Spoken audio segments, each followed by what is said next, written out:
সম্মানিত মুসল্লিনে কেরাম, আসসালামু আলাইকুম ওয়া রাহমাতুল্লাহ।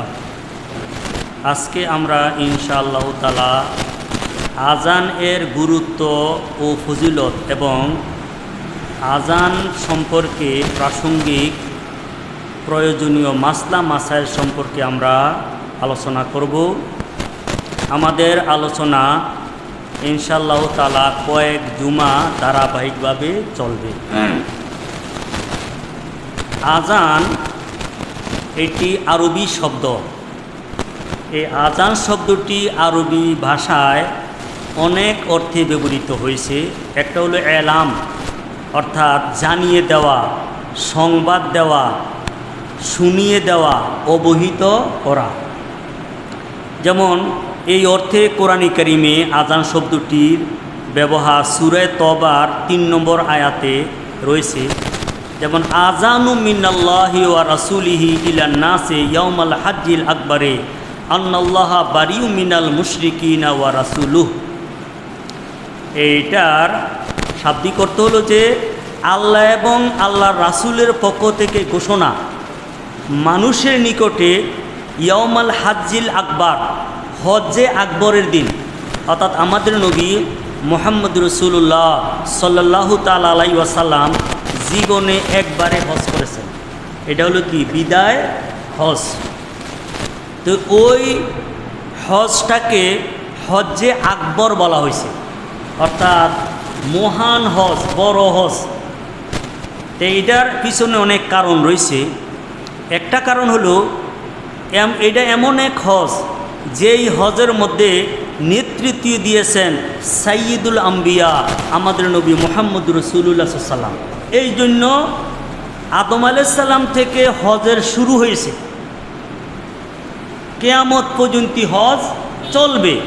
কিন্তু মুহাম্মদ রাসূলুল্লাহ সাল্লাল্লাহু তাআলা আলাইহি ওয়াসাল্লাম যেই হজের নেতৃত্ব দিয়েছেন এইটাই সবচেয়ে মহান হজ। এই হিসাবে এখানে বলা হয়েছে ইয়াউমুল হাজ্জিল আকবার।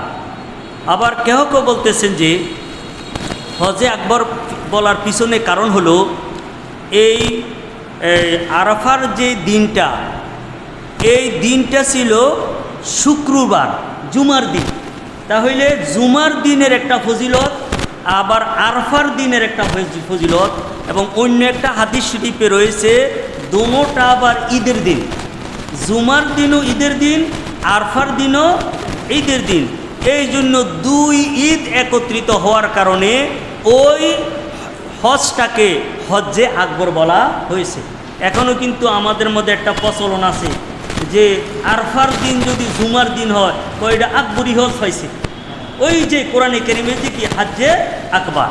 তো যা হোক, তো আমাদের এত কথা বলার উদ্দেশ্য না যে কোরআনে কারীমে আজান শব্দটা ঘোষণা অর্থে ব্যবহৃত হয়েছে, যে আল্লাহ এবং তার রাসূলের পক্ষ থেকে হজ্জে আকবরের দিন মানুষের নিকটে ঘোষণা যে নিশ্চয় আল্লাহ রাব্বুল আলামিন এবং আল্লাহ রাসূল মুশরিকদের থেকে বারিউন, অর্থাৎ মুক্ত, তাহাদের মুশরিকদের সাথে কোনো প্রকারের সম্পর্ক নাই।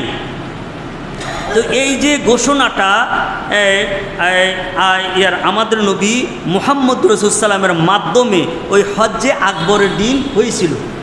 এখানে একটা প্রেক্ষাপট রয়েছে যে পূর্বে কিন্তু হজ এটা মুশরিকরা, কাফেররা তাহারও করছে, কিন্তু এই হজের দিনে আমাদের নবী মুহাম্মদ রাসূলুল্লাহ সাল্লামের পক্ষ থেকে ঘোষণা যে ভবিষ্যতে কোনো হজ মুসলমানরাও করবে, মুশরিকরাও করবে, এমন আর কোনো সুযোগ নাই। হ্যাঁ, শুধু মুসলমানরাই হজ করবে।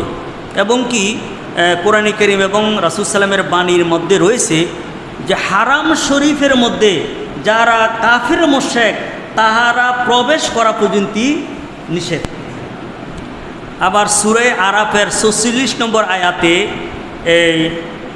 এই আজান শব্দটা রয়েছে। তো সেখানে ঘোষণা বা অবহিত করা বা জানিয়ে দেওয়ার অর্থ রয়েছে। নাদা আসহাবুল জান্নাতি আসহাবান নার আন কাদ ওয়াজাদনা মা ওয়াদানা রাব্বুনা হাক্কা। যে জান্নাতীদেরকে যখন জান্নাতে দেওয়া হবে, জাহান্নামীদেরকে যখন জাহান্নামী দেওয়া হবে, এখন জান্নাতীরা জাহান্নামীদেরকে আহ্বান করবে যে আল্লাহ রাব্বুল আলামিন আমাদের ব্যাপারে যে ওয়াদা দিয়েছেন আমরা এইটা যথাযথ পেয়েছি। অর্থাৎ আল্লাহ তাআলা দুনিয়াতে থাকতে বলছেন যে জান্নাতের মধ্যে তোমাদেরকে এই নাজ নেয়ামত দেওয়া হবে, কিন্তু আমরা এটা যথাযথ পেয়েছি। হ্যাঁ,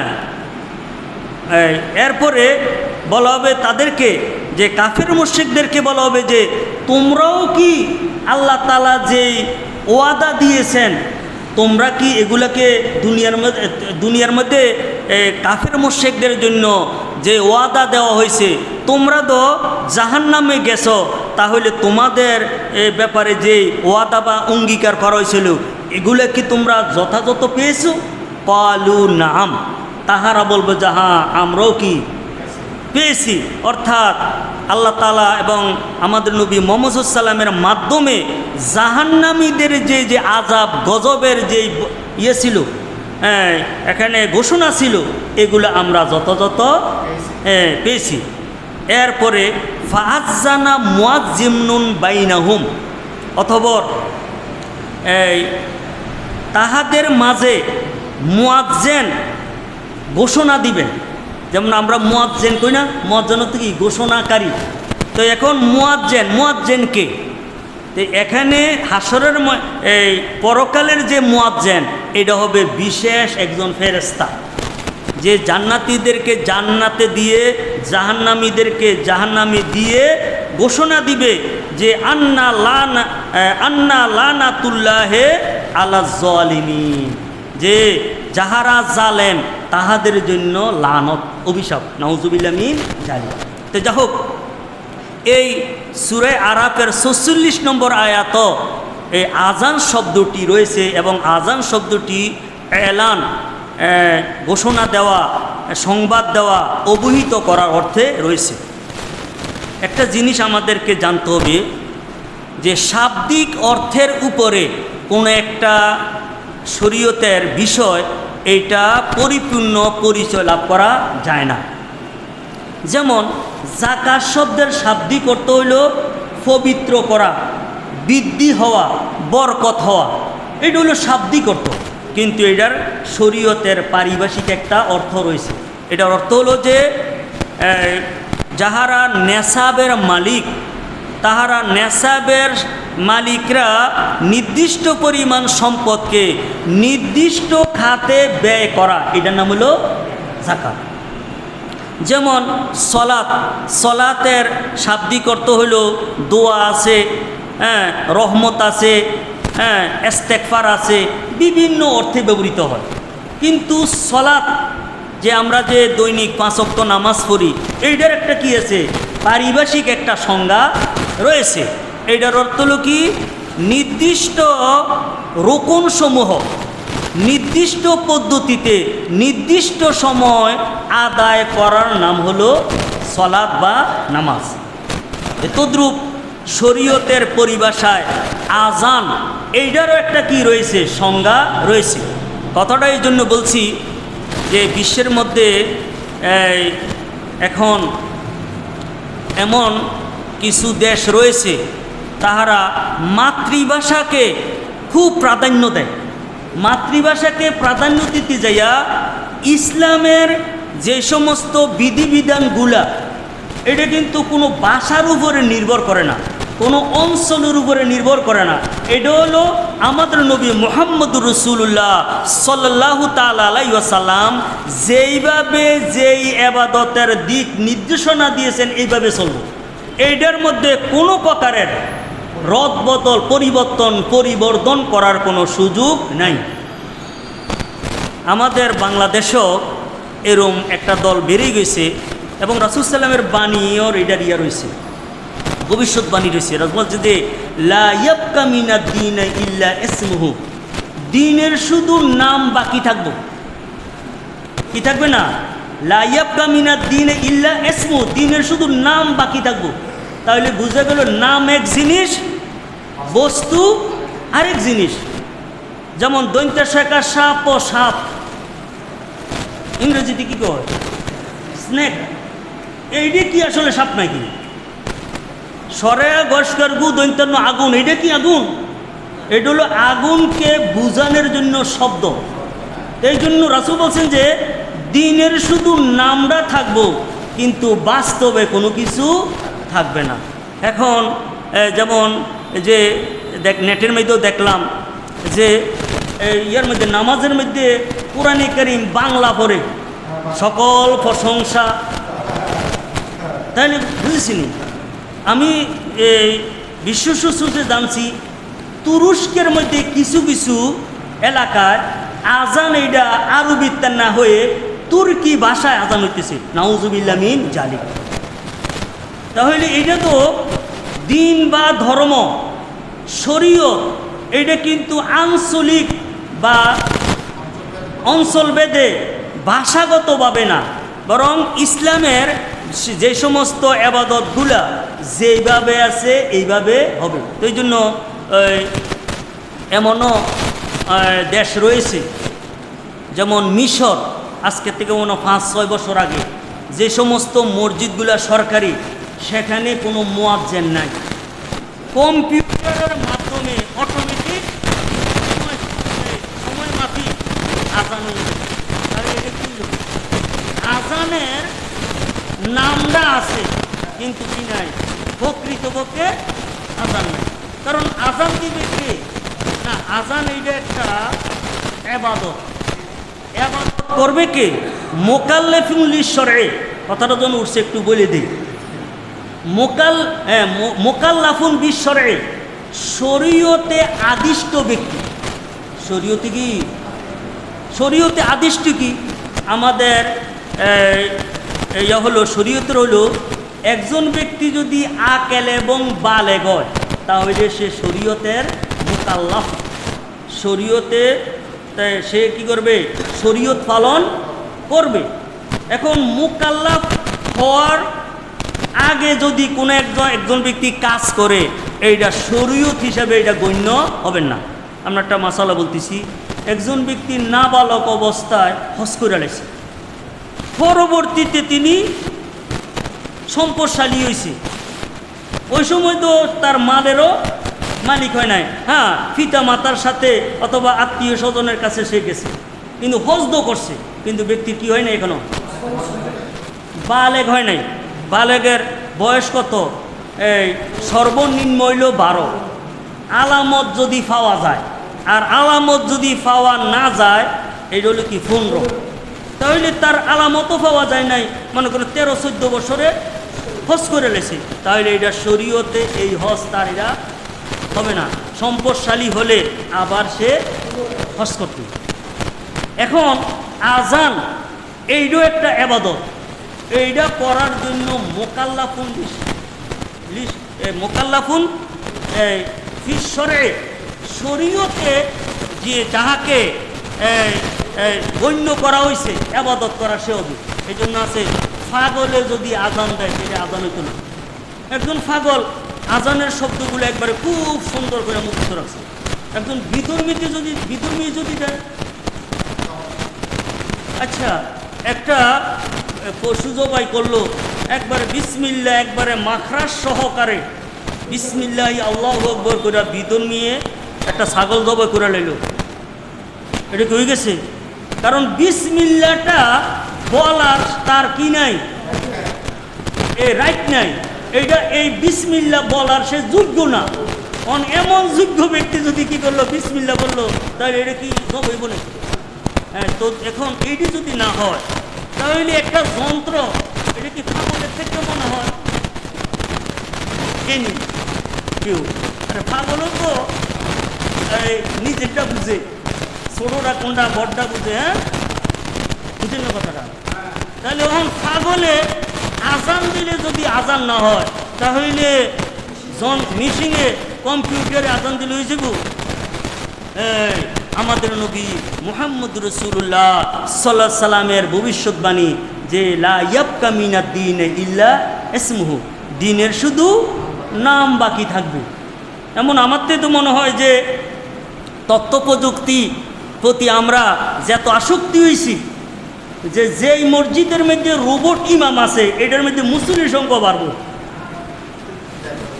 আর আসলে কারণ ইমামরে ছুটি দেওয়ান লাগে, বেতন দেওয়ান লাগে, কত আপনার লোকে কত মহরম দহরম করন লাগে, এবং কোন দলের, হ্যাঁ। তো এখন রোবট যদি ইমান মিন্নালায় এইটার লোকে আর কোনো ঝামেলা নাই, 5 ওয়াক্ত কি করে নিল, নামাজ পড়ে নিল, হ্যাঁ। এই খাবারও লাগতো না, গরও লাগতো না। এখন কত হলো যে না এর দ্বারাতে কি হবে না, এইটা এই না এটা শরীয়ত পালন হবে না। কিন্তু হ্যাঁ যেই কথাগুলো বললাম এগুলা এইভাবে দিন আস্তে আস্তে কি হয়ে যাবে, বিলুপ্ত হয়ে যাবে। এখন শরীয়তের পরিভাষায় আজান কাকে বলা হয়? আজান আল আজানু হুয়াল এলামু বেওয়াক্তি সলাতে বে আলফাজিন মাকসুসা। আজান বলা হয় এই নামাজের সময় সম্পর্কে অবহিত করা নির্দিষ্ট শব্দসমূহের দ্বারা। আজানে কি আছে? নির্দিষ্ট শব্দ না, নির্দিষ্ট শব্দ আছে, শব্দসমূহের দ্বারা নামাজের অক্ত হয়েছে। এই জুমার নামাজের অক্ত হয়েছে, ফজরের নামাজের অক্ত হয়েছে, এইভাবে অবহিত করার নাম হলো আজান। এখন হুজুর আল্লাহু আকবার, আশহাদু আল্লা ইলাহা ইল্লাল্লাহ, হাইয়া আলাস সালাত, এগুলোর তো বালা মতন অর্থ জানি না। অন মুয়াজ্জিন সাহেব যদি এই জুমার নামাজের সময় হয়েছে আপনারা তাড়াতাড়ি আসেন, এইটা করলে তো আরো ভালো বুঝবো। আরে আজানের পরিবর্তে এগুলো করলে ভালো বুঝতো না, কিন্তু এটা আজান হইব নি, এটা ডাকা হইব, ওই শাব্দিক আজান হবে। শরীয়তের আজান আজান কি হবে না। আল আজান কোনো ফুকাহে কেরামরা বলছেন আল আজান হুয়া এলানু মাকসুসিন বে আলফাজিন মাকসুসিন ফি আওকাতিন মাকসুসা, অর্থাৎ নির্দিষ্ট সময় নির্দিষ্ট শব্দসমূহের দ্বারা নির্দিষ্টভাবে এলান করা, ঘোষণা দেওয়া। এখন ফজরের নামাজের ওক্ত এখনো হয় নাই, কিন্তু মুয়াজ্জিন সাহেব ভুলক্রমে আজান দিয়ে লেছেন, এটা আজান হবে না, বরং এই আজান আবার দিতে হবে। এখন নির্দিষ্ট যে শব্দ, শুধু নির্দিষ্ট শব্দ না, আমরা ইনশাল্লাহ ধারাবাহিকভাবে এটা চলবো। আল্লাহু আকবার, এখানে হামজার মধ্যে এক আলিফ টানছে, ফেকার কিতাবে আছে এইরকম যদি ভুলে যদি আজান দেয়, আজান দেওয়ার পরে এইটা আবার আজান দৌড়াইতে, কারণ আজান এটা কি হয়েছে, বাতিল হয়ে গেছে। তো নামাজ 4 রাকাত কইরা শেষ রাকাতে এমন এক কাজ করছে যেটা দ্বারাতে নামাজ বাতিল হয় না, বাতিল হইতে কি বেশি লাগে? নষ্ট হইতে বেশি কিছু লাগে না, কিন্তু একটা জিনিসকে গড়তে, একটা জিনিসকে সঠিকভাবে হইতে অনেক কিছু লাগে। 10 কেজি দুধ, এটা বালা দুধ, এইটারে নষ্ট করতে হইলে 10 কেজি ফসরাব লাগতো না। ওটাই কি দেখা গেছে যে এইটা দিয়া আর সানা হইতো না। 10 কেজি ফানি, এইটারে বদ্ধ 10 কেজি ফানি, এইটা কি পবিত্র ফানি। এখন এইটাকে অপবিত্র করার জন্য 10 কেজি লাগবে না, সামান্যতম অপবিত্র যদি ফানির মধ্যে পড়ে, এই ফানি দিয়ে এখন আর অজু গোসল করা যায় যাবে না। এই জন্য তদ্রূপ আমরা কেরাতের মধ্যে এটা আছে, এমন এক জায়গাতে ইমাম সাহেব কেরাতে টান দিছে, অথবা জবরের জায়গাতে পেশ হয়ে রয়েছে, যেমন আনআমতা আলাইহিম, ভুলে আনআমতু আলাইহিম কুফরে লেছে, এটা কিন্তু ইচ্ছা করে না, এইটাও কি নামাজ ফাসেদ হয়ে যায়। তদ্রূপ আজান, এটা তো আমরা একটা সহজ একটা জিনিস না, আসলে মাসলা মাসাইল জানতে গেলে এত সহজ না, এটার মধ্যেও কি আছে, অনেক কিছু রয়েছে। তো এই জন্য নির্দিষ্ট শব্দসমূহ, এবং এটা কারা পালন করব, নির্দিষ্ট শব্দসমূহ এটা কি যন্ত্রে করবে নাকি মোকাল্লাফ শরীয়তে যিনি কি আদিষ্ট, শরীয়তে যিনি আদিষ্ট এমন ব্যক্তি, এইটাকে কি বলা হয়? আজান বলা হয়। এই আজান, এই যে ইবাদত, এইটাকে মিন শাইরিল ইসলাম, ইসলামের এইটাকে প্রতীক হিসাবে এটা গণ্য।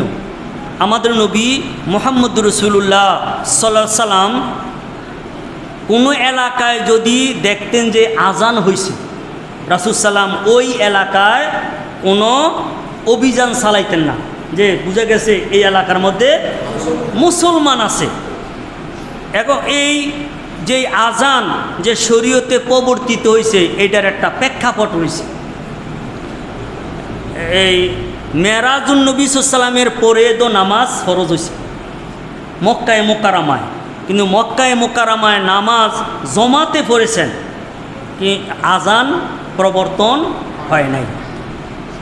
যখন রাসূল সাল্লাম মদিনে মুনাব্বারায় গিয়ে মসজিদে নববী নির্মাণ করলেন, এর নির্মাণ করার পরেও কিছুদিন আজান ছাড়াই এই নামাজ হয়েছে।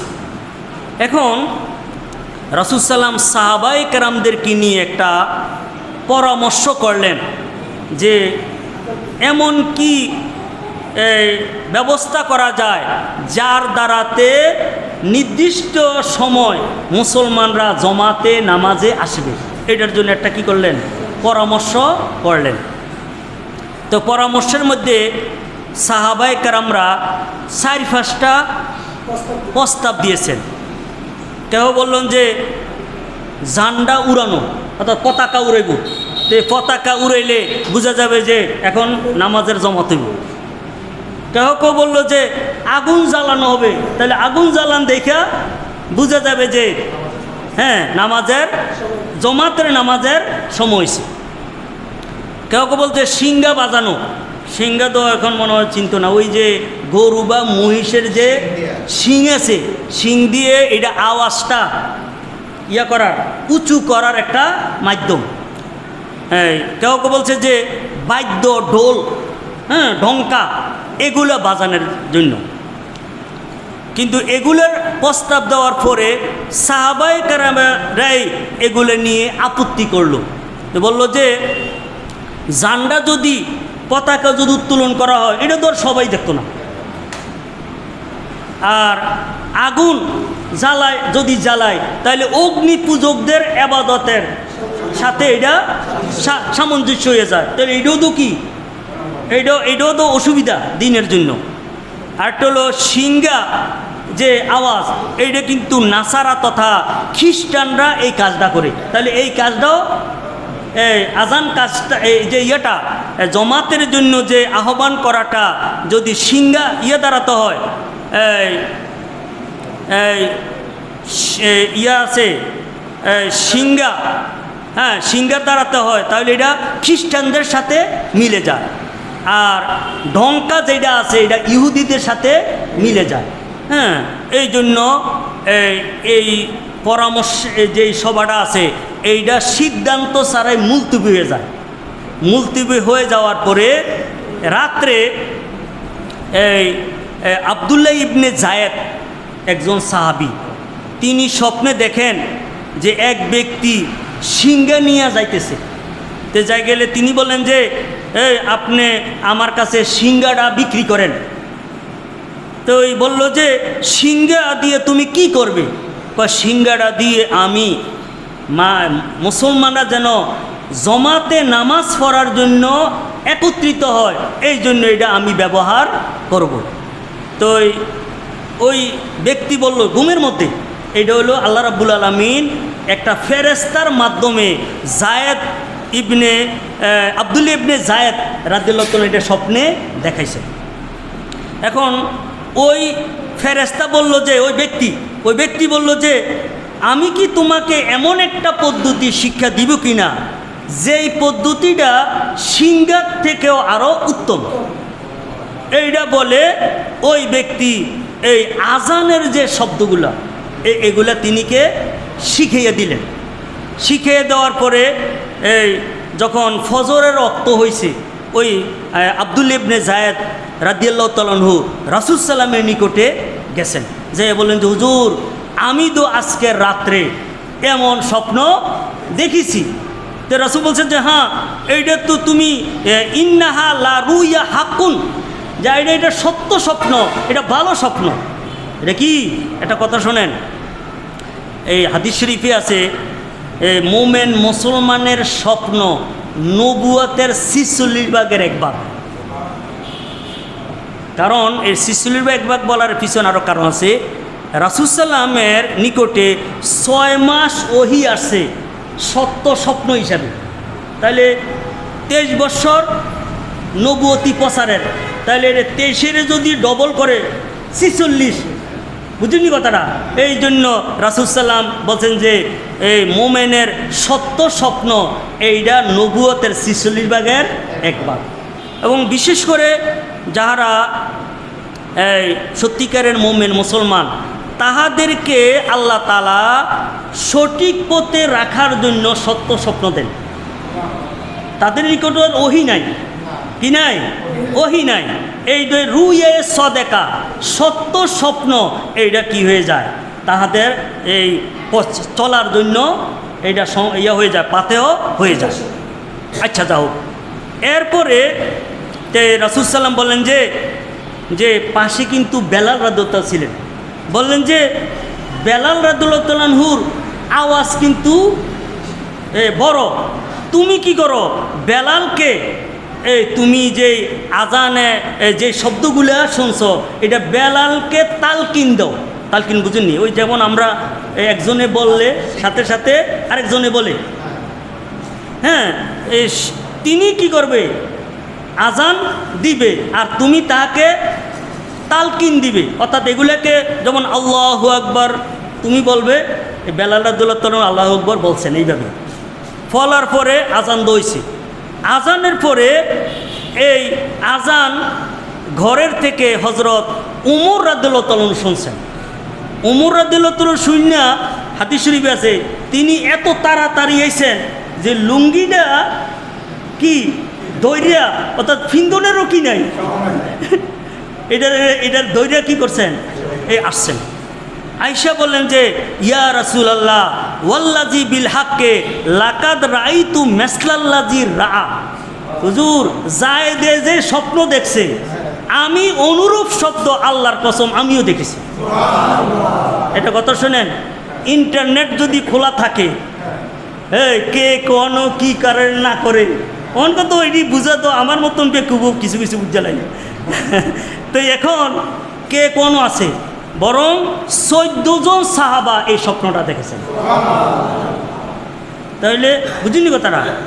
তাহলে এখানে এইটা দেখার পরে রাসূলুল্লাহ সাল্লাল্লাহু আলাইহি সাল্লাম এর পরের থেকেই ওই আজানের কি হয়েছে, প্রচলন হয়েছে। এটা একটা প্রেক্ষাপট হয়েছে। যেমন এই ব্যাপারটা আজানের প্রেক্ষাপটের যেই বললাম, এটা হাদিস শরীফে রয়েছে, বুখারী এবং মুসলিমে আছে। আন ইবনে উমর কাল কানাল মুসলিমুনা হিনা কাদিমুল মদিনাতা ইয়াস্তামিউনা ফায়াতাহাইয়ানুনা লিসসালাতে ওয়া লাইসা ইউনাদি বিহা আহাদুন। আব্দুল্লাহ ইবনে উমর থেকে বর্ণিত, তিনি বলেন, মুসলমানরা যখন মদিনায়ে মুনাওয়ারায় আগমন করলো ওই হিজরতের পরে, তাহলে মুসলমানরা যে নিজেরা সময় নির্ধারণ করে নামাজে জমাতে পড়ার জন্য তারা একত্রিত হইত। ওই যে নির্দিষ্ট কোনো কি ছিল না, কোনো আজান বা ঘোষণা ছিল না, এবং তাহাদের মধ্যে কেহই আজানের ব্যাপারে তাদেরকে ওয়ালাইসা ইউনাদি বি আহাদুন, কেহই তাহাদেরকে জমাতে নামাজের কোনো ঘোষণা দিত না। ফাতাকাল্লামু ইয়াওমান ফি জালিকা, অতঃপর এই ব্যাপারে একদিন কথা হইল। এটা সাহাবায়ে কেরাম রাসূল সাল্লাম সহ পরামর্শ করলেন। শোনেন, এই পরামর্শ রাসূল সাল্লাম তো এমনিও কই দিতে পারে আজানটা, কথাটা শোনেন, এখানে পরামর্শ করছে। এই পরামর্শের দ্বারাতে যেইটা নির্ধারণ হবে এইটার কী হবে, গুরুত্ব বেশি হবে। এখন আরেকটা কথা, রাসূল সাল্লাম সাহাবায়ে কেরাম স্বপ্নে দেখছে, এইটারে দলিল হিসাবে নিছে। এইটাও এখানে একটা কি আছে, রহস্য আছে, যে এটা হলো কি, যে মোমেন মুসলমানরা যেটা স্বপ্নে দেখবে এইটা যদি শরীয়তের পক্ষ, এটাও দলিল, এটাও কি দলিল। কারণ আবার মোমেন মুসলমানরা কোনো একটা ভালো কাজের যদি একত্র হয়, এইটার মধ্যে কি আছে, মঙ্গল রয়েছে।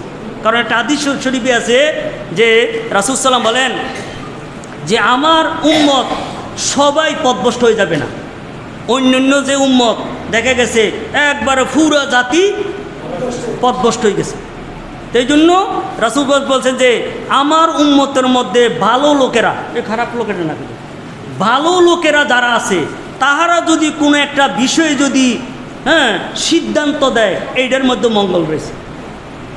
ফাকালা বাজুহুম, তো এই পরামর্শ সবার মধ্যে কেউ কেউ বলে যে ইত্তাখিজু মেসলা নাকুসিন নাসারা, যে তোমরা নামাজের সময় নির্ধারণের জন্য নাসারাদের নেয় যে ঘন্টার ধ্বনি, এইটাকে তোমরা গ্রহণ করো।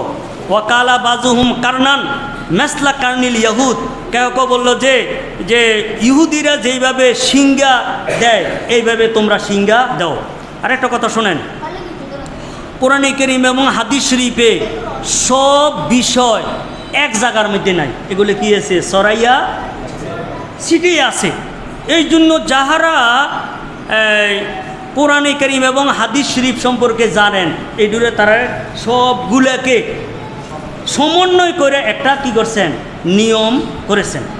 নিয়ম কি করেছেন, যেমন কোরআনে কারীম এরকম আছে, কুলু ওয়াশরাবু, খাও এবং ফান করো। কেন তো যদি খানা কথা কইছে, ফান করা কইতে, কম খাও না বেশি খাও এটা কইছি না।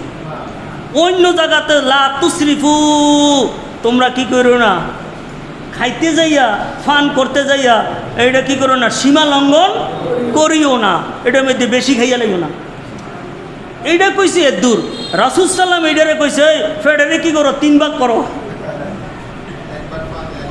এখন কুলু ওয়াশরাবু, খাও ফান করো, এটার মধ্যে ডাইনাতে খাইব না বামাতে খাইব, এই কথা আছে নাকি? আর আসেনি, নাই। তো এটা কি আছে, রাসূল সাল্লাম বলে দিছেন কি করো, ডাইনাতে খাও। এই যে হাদিসে ডাইনাতে খাও, খানার সময় বিসমিল্লাহ খাও, এটা আছে নাকি? অন্য জায়গার মধ্যে আছে। কথাটা এই জন্য বললাম যে আমার মতন যারা অল্প শিক্ষিত, আমরা হাদিস শরীফ একটা ফাইলে বা কোরআন শরীফ একটা আয়াত হইলে এইটার মধ্যে আমল করা শুরু করেন না। এটা আকফর কি আছে, বুঝলেন না? আকফর অনেক কিছু আছে, কিন্তু হ্যাঁ সমাজের মধ্যে এইটাই চলতেছে। ওই কারণ অনেকে তো আগে তো দিন গ্রহণ করতে হইলো, করার জন্য দিনদার ব্যক্তির কাছে যাওয়া লাগতো। অনকা তো যাওয়া লাগে না, গুগল কি আছে, মুফতি আছে, হ্যাঁ নজিক এই তো কইয়া দেয়। কথা বুঝে না? আরে আমরা তো হাদিস শরীফে তো সহজ হইয়া লেছি, কিন্তু এই যারা হাদিসের বর্ণনাকারী দেখা গেছে একটা হাদিসকে পাওয়ার জন্য 6 মাস পর্যন্ত তারা সফর করছেন। কি করছেন? এটা কী কারণে করছেন জানেন? হাদিস এটা ঠিকই আছে, এই হাদিসটা যে তিনি তো রাসূল না, রাসূল সাল্লামের বরাত দিয়ে যে হাদিসটা বর্ণনা করছে, এইটাকে যাচ পড়তাল করার জন্য আপনি কার থেকে বলছেন? কই যে আমার ওস্তাদ অমুক, এটা সত্য না মিথ্যা, এইটাকে যাচাই করার জন্য 6 মাস পর্যন্ত কী করছেন, সফর করছেন। সুবহানাল্লাহ। এখনকার এই জন্য আমরা রেডিমেড জিনিস পাইয়ার কারণে এটার মধ্যে কি নেই, গুরুত্ব কম। বুঝিনি কথাটা? এখন এই জন্য তদ্রূপ এই হাদিস শরীফের মধ্যে আজানের প্রবর্তনের কিছু কথা রয়েছে, আরও অন্য হাদিসের মধ্যে এমন রয়েছে, আরও অন্য একটু কিছু মধ্যে কোনো হাদিস শরীফের মধ্যে কিছু সংযোগ, কিছু বিয়োজন রয়েছে। ফাকালা উমারু আউয়ালান তাব আসুনা রাজুলান ইউনাদি বিসসালাহ।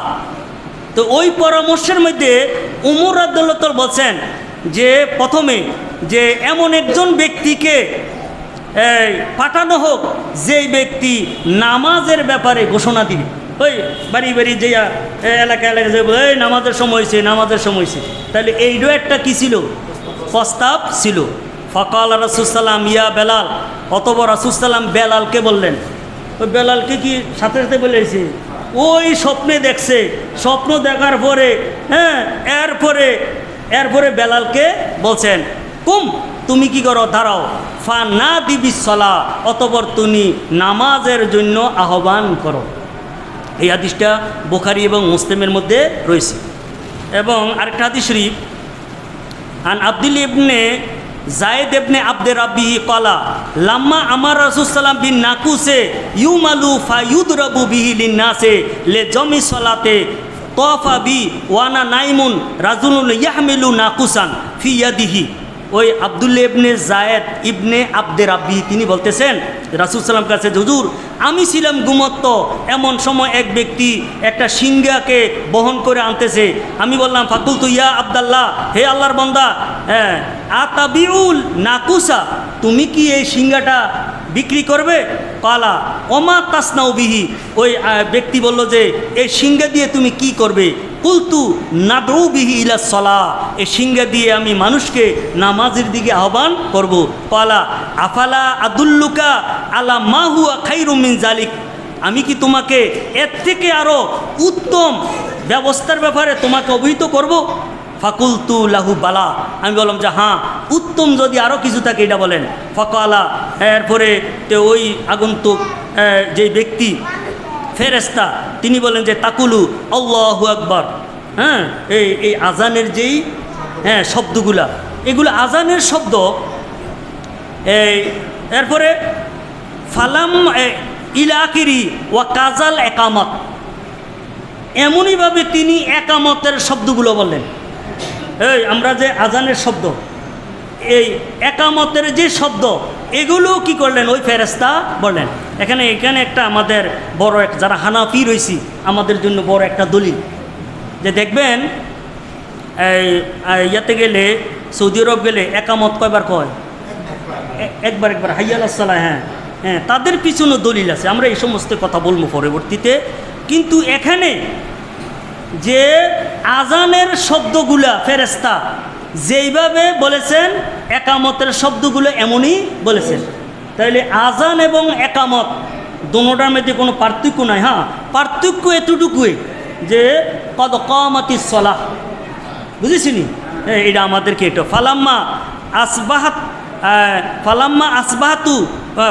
আসবাহাত আতাইতু রাসূলুল্লাহ সাল্লাল্লাহু আলাইহি ওয়াসাল্লাম, ওই জায়েদ বলতেছেন যে যখন সকাল হইল আমি রাসূল সাল্লামের নিকটে গেলাম।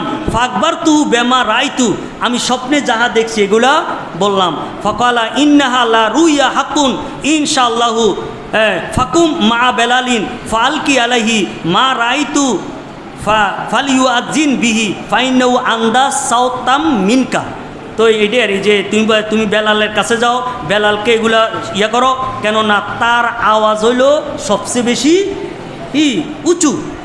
হ্যাঁ, এই জন্য মুয়াজ্জিন রাখতে উঁচু আওয়াজের মুয়াজ্জিন রাখাটাই কি এখানে উত্তম। ফাকুম তুমা বেলাল, অতবার আমি বেলালের সাথে দাঁড়াইলাম। ফাজালতু আলকিহি আলাইহি ওয়া ইউআজ্জিনু বিহি, আমি বেলালকে তালকিন দিতে লাগলাম আর বেলাল আজান দিতে লাগলেন। কলা ফাসামিয়া বেজালিকা উমর ইবনে খাত্তাব, ওই উমর ইবনে খাত্তাব এটা শুনলেন। এর ওয়াহুয়া ফি বাইতিহি, এমত অবস্থায় তিনি ছিলেন ঘরে। ফা খারাজা ইয়াজুরু রেদাহু, তিনি ঘর থেকে বের হইলেন যে লুঙ্গি টানতে টানতে। হ্যাঁ, ইয়াকুলু ইয়া রাসূলুল্লাহ ওয়াল্লাযী বাসাকা বিল হাক্কে লাকাদ রাইতু মিসলা মা উরিয়া। ফাকালা রাসূল সাল্লাম ফালিল্লাহিল হামদ, রাসূল বললেন যে হ্যাঁ, আল্লাহরই সকল প্রশংসা, যে এই তোমাদের মাধ্যমে যেই আজান নামক যেই ইবাদতটা কী হয়েছে, সংগঠিত হয়েছে, এইটা আমাদের কোনো কৃতিত্ব না, এইটার কৃতিত্বর মালিক হলে আল্লাহ তাআলা। এই জন্য বান্দা কোনো যদি নেক কাজ করে সঠিকে যদি ফসে, এটা ব্যক্তির কোনো গর্বের না, আসলে এটার অনুদানটা কার? আল্লাহ তাআলার। এই জন্য এটা কিন্তু এইটাই আমরা কিন্তু ভুলে যাই। ক্ষমতা যদি কেউ পায় আমার যোগ্যতা অনুসারে পাইছে এটা মনে করি। এই জন্য আল্লাহ বলছে যে কুলিল্লাহুম্মা মালিকাল মুলক, বাস এটি কিন্তু আমাদের লেগে না, এরা রাজা বাদশাহের কইছে। সব কি প্রজাদের জন্য নাই আয়াত? রাজাদের জন্য আছে না? তো বলছে আপনি বলুন আল্লাহুম্মা মালিকাল মুলক, হে আল্লাহ আপনি হইলেন কি এই রাজত্বের মালিক, তুতিল মুলকা মান্তাসা, যাকে ইচ্ছা আপনি কি করেন রাজত্ব দেন। হ্যাঁ, এই জন্য একজন ব্যক্তি যতমন্তি ক্ষমতা পাইয়া, ক্ষমতা এটা আল্লাহ আমারই দিছে, এটা আমার কোনো ক্ষমতা পাওয়ার যোগ্য না, এতমন্তি ব্যক্তি কি থাকে, আরে সঠিকে থাকে। যখন মনে করে যে এটা আমি নিজে অর্জন করছি, এটা কি না? এই জন্য এটা কিন্তু শয়তানের একটা কুমন্ত্রণা। যাহারা আবাদত করে, শয়তানে আবাদত থেকে তো বারণ করতে পারলো না, সর্বশেষ যে তার চেষ্টাটা আবাদতের মধ্যে তারে রিয়া ঢুকিয়ে দেয়, লোক দেখানো, তার মধ্যে গর্ব অহংকার ঢুকিয়ে দেয় যে আমি যেরকম করছি। তো এইটাও কি একটা পতনের একটা মূল। আচ্ছা, যাই হোক, আমরা আজানের অনেক মাসলা মাসাইল রয়েছে, আমরা ইনশাল্লাহ ধারাবাহিকভাবে এই সম্পর্কে বলবো। আল্লাহ রাব্বুল আলামিন আজানের মতন একটি মহান এবাদত আল্লাহ তাআলা যেন কিয়ামত পর্যন্ত রাসূল সাল্লাল্লাহু আলাইহি ওয়াসাল্লামের যে সুন্নত অনুসারে যেন জারি থাকে।